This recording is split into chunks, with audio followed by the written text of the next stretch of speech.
समस्त विश्व एक परिवार। ईश्वर से बात करना कोई परिकथा नहीं, बल्कि एक जीता जागता अनुभव है। भारत की पावन धरा पर संतों को देखा गया है जो प्रभु से सीधे संवाद करते हैं, और हैरानी की बात यह है कि यह सामर्थ्य सिर्फ संतों तक सीमित नहीं, आप और हम भी ईश्वर से ना सिर्फ बातें कर सकते हैं बल्कि उनकी मधुर प्रतिक्रिया भी सुन सकते हैं। ईश्वर तक पहुंचने का रास्ता दिमाग नहीं दिल से होकर जाता है। अक्सर हम प्रार्थना में शब्दों का ढेर लगा देते हैं, पर भावनाएं ठंडी रह जाती हैं।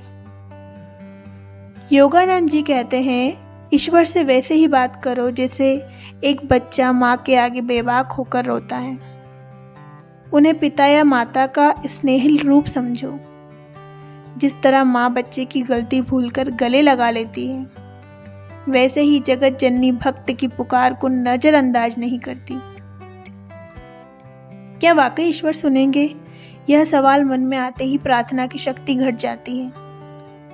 भक्त प्रहलाद की तरह निश्चल भाव से मांगो, फिर देखो चमत्कार।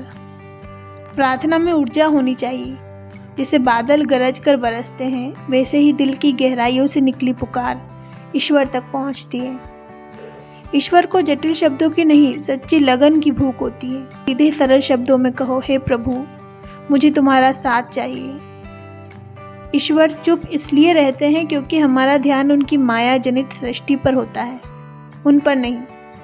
जैसे कोई बच्चा माँ से खिलौने मांगता है पर माँ की गोद में बैठने की चाह ना हो। जब तक हम स्वयं ईश्वर को पाने की ललक नहीं जगाते, तब तक उनकी आवाज़ सुनाई नहीं देगी। ईश्वर से बात करना कला है, जिसे साधने के लिए धैर्य और अटूट विश्वास चाहिए।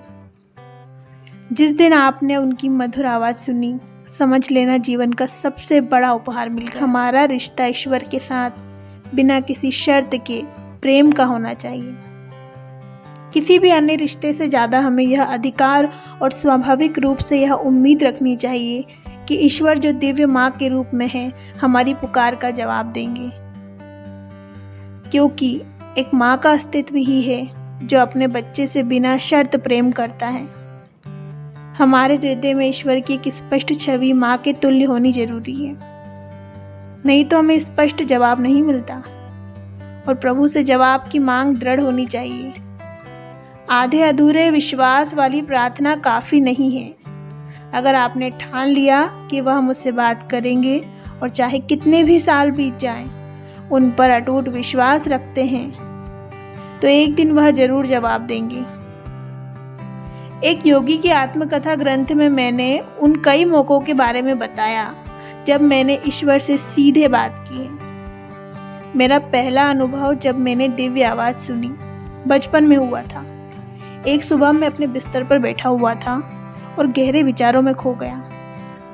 मेरे मन में एक सवाल उठा, बंद आंखों के अंधेरे के पीछे क्या है? और तभी मेरी आंतरिक दृष्टि में एक विशाल प्रकाश की चमक दिखाई दी। मेरे माथे के भीतर एक चमकदार पर्दे पर संतों की दिव्य आकृतियां दिखी।